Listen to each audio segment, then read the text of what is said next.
মানুষের সবসময়ই একই রকম পছন্দ থাকে না, এটাই স্বাভাবিক। কারণ হলো নিজেকে দিয়েই তার প্রমাণ। এই করল্লা এক সময় খেতেও পারতাম না, ভাজি যে আছে মচমচা করে যে ভাজি করতো সেটাও খেতে পারতাম না, তিতা লাগতো। তিতা লাগতো না মনে হতো, কোনোটাই বুঝতাম না। ভাবতাম বা বলতাম যে তিতা, এটা খাওয়া যাবে না, এটার খেলেই তিতা লাগে। আর এখন সেই করল্লাই প্রিয় খাবার হয়ে গেছে আমার। যে নাকি ভাজিও খেতে পারতো না, এখন তার করলা রান্না অনেক মজা লাগে খেতে। করলা সাধারণত একটু তিতেই হয়, কিন্তু এখন তিতে তিতে তরকারি খেতে বেশ ভালো লাগে। করলা চিংড়িতে রান্না করা যায়, তারপর হচ্ছে শুটকিতে রান্না করা যায়, পাঙ্গাস মাছের মাথা, পিছা, কানশিরা এগুলো দিয়ে ভাঙে ছেড়ে রান্না করলে বেশ মজা লাগে খেতে। আজকে ওইটা আমি পাঙ্গাস মাছ দিয়ে রান্না করব, কিন্তু হচ্ছে ভাঙা ছোড়া রান্না করব না, মানে মাছটা আমান আমান থাকবে। একটু ভিজা ভিজা ঝোল হবে, বেশি ঝোল হবে না, হালকা হালকা একটা ঝোল রাখবো। কাটাকুটি শেষ করে এখন শাকগুলো দিয়ে নিব। অনেকদিন হলো শাক খাওয়া হয় না, আমি চেষ্টা করি 2-1 দিন পর পরই শাক খেতে, কিন্তু শাক আনতে বলছিলাম কিন্তু হয়তো আনা হয়নি কোনো কারণে। আজ তাই শাক আনছে, শাকগুলো ভাজি করে নেব। শাকগুলো তেমন ভালো না, ওরকম লাল শাক যদি টাটকা টাটকা না থাকে খেতে ভালো লাগে না, রান্নাটাও ভালো হয় না। কিন্তু এটা তো শহর, কিনে আনতে হবে, ফেলে তো দেওয়া যাবে না। গ্রামে এক সময় আছে, হ্যাঁ, খেতে থেকে লাল শাক তো নিয়ে সেটা ফেলে দিতে হয়েছে,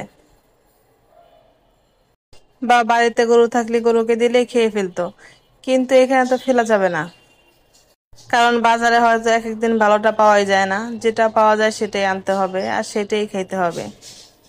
লাল শাক মূলত শীতকালেই ভালো লাগে। আগে শীতকালে বাড়িতে যে অনেক লাল শাক হতো, পালং শাক হতো, পুঁই শাক হতো, ওগুলোর কথা মনে হলে মনে হয় ওই দিনে ফিরে যাই আবার, যে চারপাশে শাক সবজি গাছপালাতে ভরা। ওই জায়গাতে যাইতে পারতাম, থাকতে পারতাম, তাহলে ভালো লাগতো। কিন্তু সেটা আর কখনোই সম্ভব না, সময়ের সাথে সাথে জীবনের সবকিছুই পাল্টিয়ে যায়। যে দিনগুলো চলে যায় জীবন থেকে সেই দিন আর পাওয়া যায় না। সামনের দিন কেমন আসে জানি না। আমি করলা দিয়ে মাছগুলো রান্না করার জন্য মাছগুলো এখানে মশলা দিয়ে হালকা করে আমি একটু ভেজে নেব। কারণ ভেজে নিলে মাছটা একটু ভালো লাগবে, আমান আমান থাকবে, এমনিতেও আমান থাকবে, কিন্তু হচ্ছে একটু ভেজে নিলে ভালো হবে। এদিকে লাল শাকটা রান্না করে নিচ্ছি। শাকটা বেশি ভালো না, এই যে কেমন যেন হয়ে গেছে সিদ্ধ হওয়ার পর পরই। যদি ভালো হতো তাহলে এরকম হতো না। যাই হোক, খেতে হবে, সবটাই ভালো।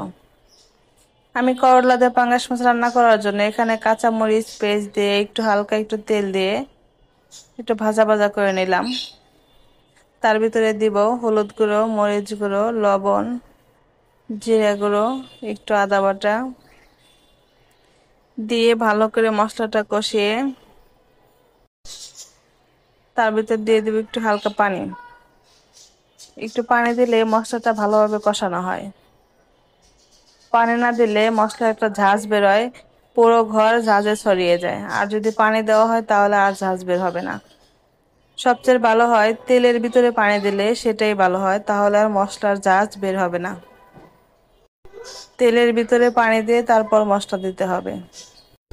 আমি করলাগুলো হালকা করে আগে ভাপ দিয়ে রাখছি, যাতে তিতো পানিটা বের হয়ে যায়।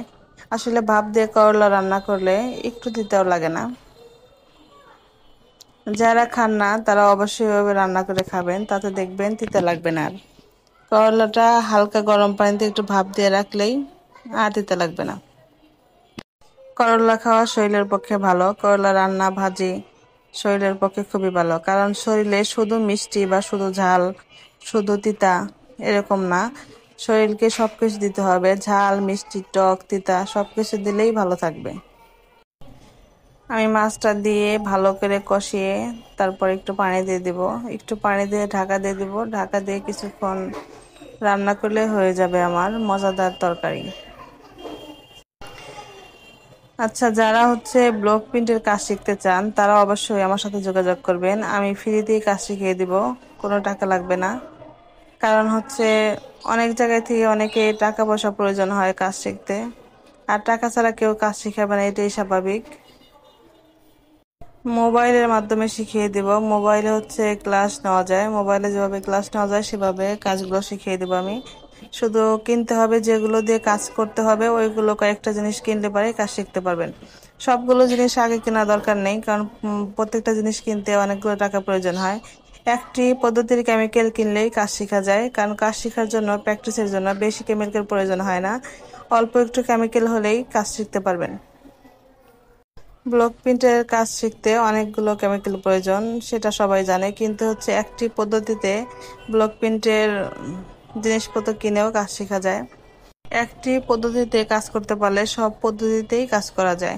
যেমন হোয়াইট পেস্ট 5টা 6টা কেমিক্যাল হলেই কাজ করা যায়, কোনো সমস্যা হয় না। হোয়াইট পেস্টটা সব দিকেই ভালো, সব কাপড়ের উপরে বসানো যায়। যারা শুধু ভিডিও দেখে দেখে কাজ শিখতে চান, অবশ্যই আমার চ্যানেলে ভিডিও দেওয়া আছে, ওইখান থেকে দেখেই কাজ শিখতে পারবেন। ওইখানে ক্লিয়ার করে সবকিছু বলে দেওয়া আছে এবং ক্লাসের জন্য নাম্বারও দেওয়া আছে, 1 2 3 4 5 সিরিয়াল বাই ভিডিওগুলো দেখলে পরে নিঃসন্দেহে আপনি কাজ শিখতে পারবেন। যদি ওইখানে ভিডিও দেখেও কাজ শিখতে না পারেন, যদি কোনো ঝামেলা মনে হয়, অবশ্যই আমাকে মেসেজ করবেন বা আমার সাথে যোগাযোগ করবেন, আমি আপনাদের বুঝিয়ে দেওয়ার চেষ্টা করব। আসলে আমি যেভাবে বলে দেই কেউ এরকম ভাবে বলবে না, কারণ সবাই যারা টাকা দিয়ে কাজ শেখায় তারা তো সব কথা বলে না, কিছু কথা হইতেছে গোপন রেখে দেয়, ওইগুলো ক্লাসের মাধ্যমেই বলে, তাছাড়া কখনোই বলবে না। আর এখানে আমার টাকা দিয়ে কাজ শেখানোর প্রয়োজন নাই, এর জন্য আমি সবকিছু ক্লিয়ার করে বলে দেই। এইখানে ভিডিওগুলো দেখলে পরেই কাজ শিখতে পারবেন। কোনো সমস্যা হলে অবশ্যই পাশে পাবেন আমাকে। কাজ শেখার জন্য আলাদা একটা খাতা বানাবেন, খাতা বানিয়ে ওখানে নোট করে রাখবেন, কারণ প্রত্যেকটা কথাই খুবই গুরুত্বপূর্ণ। এগুলো ভুলে গেলে চলবে না, সবকিছু মনে রাখতে হবে। মনে রাখা তো সবকিছু সম্ভব না, এর জন্য খাতায় লিখে রাখলে পরবর্তীতে জানি দেখে সমাধান করা যায়। এর জন্য আগে দেখবেন আর লিখে লিখে রাখবেন। লিখে রাখলে পরে পরবর্তীতে ওটা দেখে দেখে নিজে নিজেই সব কাজ করতে পারবেন এবং সমাধানও করতে পারবেন।